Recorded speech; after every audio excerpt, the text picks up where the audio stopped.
रहमतुल्लिल-आलमीन हज़रत मोहम्मद सल्लल्लाहु अलैहि वसल्लम की विलादत मक्का मुकर्रमा में रबीउल अव्वल 571 ईस्वी यानी आमुल फील वाले साल में हुई। इब्न साद की रिवायत है कि हुजूर की वालिदा ने फरमाया कि जब मोहम्मद सल्लल्लाहु अलैहि वसल्लम की पैदाइश हुई तो मेरे जिस्म से एक नूर निकला जिससे मुल्क शाम के मोहल्लात रोशन हो गए। जिस रात आप इस दुनिया में तशरीफ़ लाए उस रात काबा में रखे तमाम बुत मुंह के बल गिर पड़े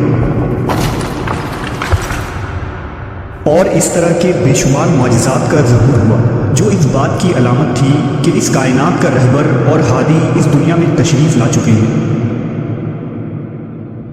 जब हुजूर की पैदाइश की खबर आपके दादा अब्दुल मुतल्लिब को हुई तो आप तशरीफ़ लाए और पोते को गोद में लिया तो आंख भर आए और मरहूम बेटे अब्दुल्ला की याद आ गई। दरअसल आप सल्लल्लाहु अलैहि वसल्लम की पैदाइश से कबल ही आपके वालिद अब्दुल्ला वफ़ात पा चुके थे। जनाब अब्दुल मुतल्लिब हुजूर को खाने काबा में ले गए और अल्लाह से हर किस्म के फितना और शर से महफूज रखने की दुआ की। जनाब अब्दुल मुतल्लिब ने आपका नाम मोहम्मद रखा।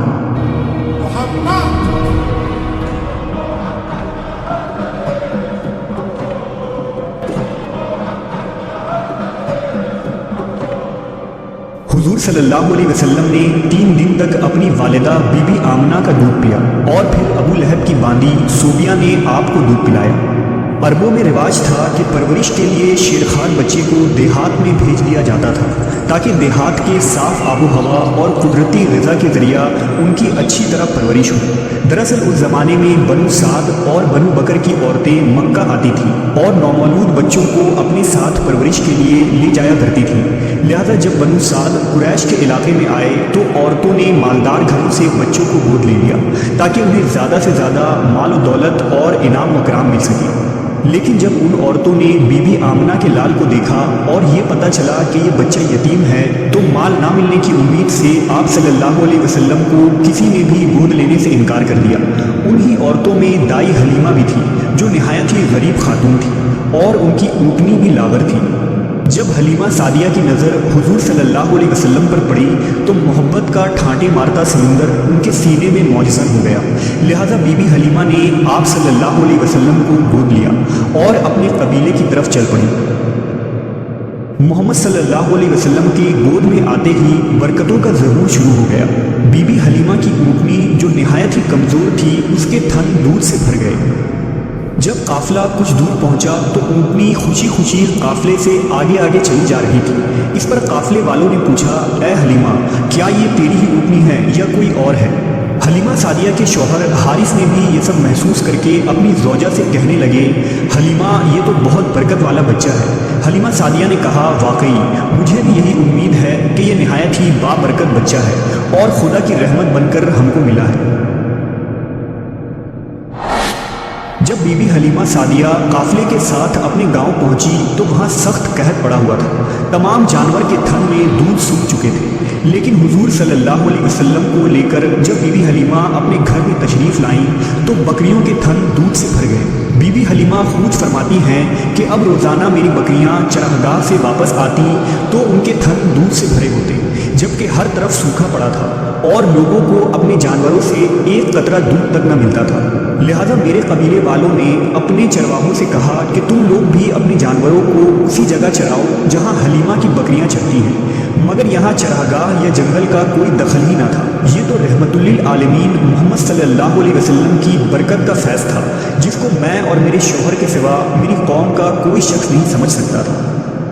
हुजूर सल्लल्लाहु अलैहि वसल्लम के आने के बाद से अल्लाह की तरफ से बीबी हलीमा मुसलसल इजाफे और खैर बरकत का मुशाहिदा करती रही। हुजूर की इब्तदाई 2 साल हलीमा सादिया और उनके शौहर हारिस के गोद में गुजरे।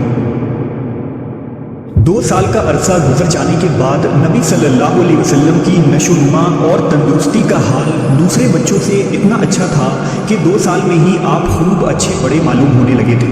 हुजूर आला सिफात और खूबियों की बिना पर बचपन से ही बाकी बच्चों से जुदा दिखाई देते थे। आप निहायत ही संजीदा मिजाज और गौर फिक्र करने वाले जहन के मालिक थे। जब हलीमा सादिया के बेटे हुजूर को अपने साथ जंगल ले जाते और बकरियां चराया करते तो वापस आकर बीबी हलीमा को बताते कि ऐ अम्मी जान, मोहम्मद बड़ी शान वाले हैं, जिस वादी में जाते हैं हरा भरा हो जाता है, धूप میں ایک بادل ان پر سایہ کرتا رہتا ہے، ریت پر آپ کے قدم کا نشان نہیں پڑتا اور جنگل کے جانور محمد کے قدم چومتے ہیں۔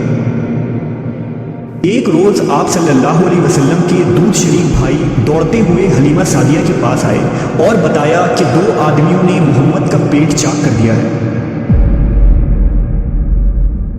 بی بی حلیمہ کے حواس باختہ ہو گئے اور وہ اپنے شوہر کے ساتھ دوڑتی ہوئی وہاں پہنچی تو دیکھا کہ حضور صحیح سلامت کھڑے تھے۔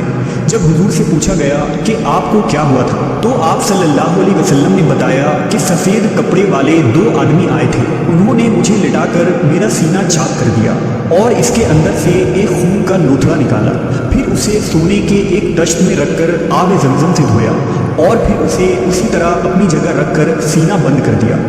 یہ سن کر بی بی حلیمہ بہت گھبرا گئی اور حضور کو واپس مکہ لے جانے کا ارادہ کیا۔ لہٰذا جب نبی صلی اللہ علیہ وسلم کی عمر 4 یا 5 برس ہوئی تو حلیمہ سعدیہ آپ کو مکہ واپس لے آئیں اور آپ کی والدہ بی بی آمنہ کے سپرد کر دیا۔ یہاں حضرت ام ایمن جو آپ کے والد ماجد کی باندی تھی، حضور کی پرورش اور خدمت گزاری میں مصروف رہنے لگی۔ ام ایمن ہی حضور کو کھانا کھلاتی، کپڑے پہناتی، کپڑے دھوتی اور تمام ضروریات کا خیال رکھا کرتی تھی۔ رسول اللہ صلی اللہ علیہ وسلم ام ایمن کی محبتوں اور خدمات کو ہمیشہ یاد کیا کرتے تھے اور فرمایا کرتے تھے کہ ام ایمن ماں کے بعد میری ماں ہے۔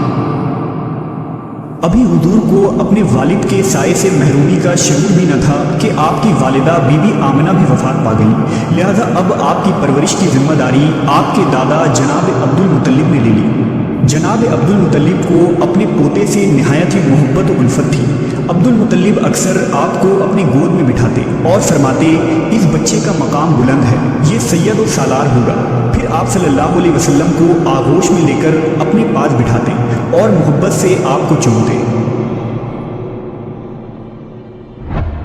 جب حضور کی عمر 8 برس کی تھی تو ایک دن اپنے دادا کی چارپائی کے پاس بیٹھ کر زار و قطار رونے لگے، کیونکہ اس یتیم پوتے کے سرپرست اور واحد سہارا عبد المطلب کی بھی وفات ہو گئی۔ جناب عبد المطلب نے موت کے وقت اپنے اس 8 سالہ یتیم پوتے کو اپنے بیٹے ابو طالب کے حوالے کر گئے۔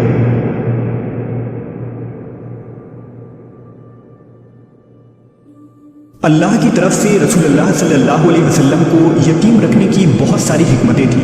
مثلاً یتیمی میں انسان خود کو بالکل اکیلا محسوس کرتا ہے، لہٰذا اس اکیلے پن کی وجہ سے حضور نے اللہ سے تعلق جوڑا۔ ایک یتیم کی زندگی تنگی اور پریشانیوں سے بھری ہوتی ہے، لہٰذا ایک یتیم شخص تمام تر مشکلات سے گزرتا ہے اور اس کے اندر احساس ذمہ داری اور مختلف صلاحیتیں پیدا ہوتی ہیں۔ ان مشکلات اور تکلیفوں کی وجہ سے ہی یتیم شخص دوسروں کے مقابلے میں زیادہ حساس اور رحم دل ہو جاتا ہے، لہذا محمد صلی اللہ علیہ وسلم کو یتیم رکھ کر اللہ نے آپ کے اندر اس طرح کے بے شمار خصوصیات اور کمالات پیدا کر دی۔ بہرحال اب ابو طالب کی سرپرستی میں حضور کی زندگی کا نیا دور شروع ہوا۔ 8 سال کی عمر میں جبکہ بچے دنیا کی اونچ نیچ سے بے خبر کھیل کود میں مگن ہوتے ہیں، حضور دن بھر بکریوں کی رکھوالی کرتے، جنگل میں انہیں چرانے لے جاتے، دوپہر کے کھانے میں بیر کھا کر پیٹ بھرتے اور گھر کے چھوٹے بڑے کام کاج کر کے اپنے چچا ابو طالب کا ہاتھ بٹاتے۔ اگرچہ جناب ابو طالب نے کبھی بھتیجے اور اپنے بچوں کے درمیان فرق نہ کیا اور دونوں میاں بیوی نے حقیقی بیٹے کی طرح حضور کی پرورش کی۔ حضور 8-9 سال کی عمر میں ہر صبح شہر سے باہر نکل جاتے اور شام تک اکیلے صحرا میں رہتے تھے۔ اکثر اوقات کھلے آسمان اور بادلوں پر نظر جمائے رکھتے اور سورج ڈھلنے سے پہلے مویشیوں کو لے کر واپس آبادی میں لوٹ آتے۔ جناب ابو طالب ایک تاجر تھے، لہذا محمد صلی اللہ علیہ وسلم کی عمر جب 12 سال کی تھی تو آپ انہیں تجارت کے سلسلے میں اپنے ساتھ ملک شام لے گئے۔ شام کے شہر بصرہ کے نزدیک ان کا قافلہ ٹھہرا۔ روایت ہے کہ جس جگہ ان کے کارواں نے پڑاؤ ڈالا وہاں بحیرہ نامی ایک راہب رہتا تھا۔ بحیرہ نے دیکھا کہ جس درخت کے نیچے قافلہ ٹھہرا ہے اس کی ٹہنیاں خود بخود جھک گئی ہیں۔ اس نے دیکھا کہ ایک 12 سال کا لڑکا قافلہ میں شامل ہے جس پر بادل کا ایک ٹکڑا سایہ کیے ہوئے ہے۔ بحیرہ ایک عالم اور دانشور راہب تھا، وہ سمجھ گیا کہ یہ وہی موعود ہے جس کی بشارت ہماری کتابوں میں موجود ہے۔ وہ جناب ابو طالب سے ملا اور ان کو نصیحت کی کہ اپنے بھتیجے کی پوری نگرانی کرے، یہ وہی بچہ ہے جس کا ذکر آسمانی کتابوں میں ہے۔ बहीरा ने अबू तालिब से कहा कि उन्हें यहाँ से वापस मक्का भेज दो और शाम न ले जाओ, क्योंकि उन्हें यहूदियों से खतरा है। लिहाजा जनाब अबू तालिब ने चंद गुलामों समेत हुजूर सल्लल्लाहु अलैहि वसल्लम को मक्का वापस भेज दिया। जनाब अबू तालिब का बयान है कि मैंने कभी भी नहीं देखा कि मोहम्मद ने कभी किसी से कोई झूठ बोला हो, या कभी किसी को धोखा दिया हो, या कभी किसी को कोई तकलीफ दी हो, या कभी कोई बेहुदा बात की हो। हुजूर हमेशा खुश इखलाक, नेक अतवार, नरम गुफ्तगू, बुलंद किरदार और आला दर्जा के पारसा और परहेजगार रहे। रसूल पाक बचपन में तमाम बच्चों से मुख्तलिफ तबीयत के मालिक थे। आपने बाकी बच्चों की तरह शरारतें और शौखियाँ न थी, बल्कि आप बचपन ही से इस कायनात के निज़ाम पर गौर व फिक्र किया करते थे। हुजूर की जिस मुआशरे और समाज में परवरिश हुई और जहाँ आपने अपने बचपन और जवानी का वक्त गुजारा, उसमें ज़िनाकारी, फहाशी, शराब नोशी, सूद, नाच गाना और हर किस्म की बुराइयाँ ज़ोरों पर थीं। ऐसे मुआशरे में तमाम तर बुराइयों से महफूज रहना और किसी मामूली से मामूली बुरे अमल से अपनी सीरत को दागदार न होने देना, ये एक गैर मामूली बात है।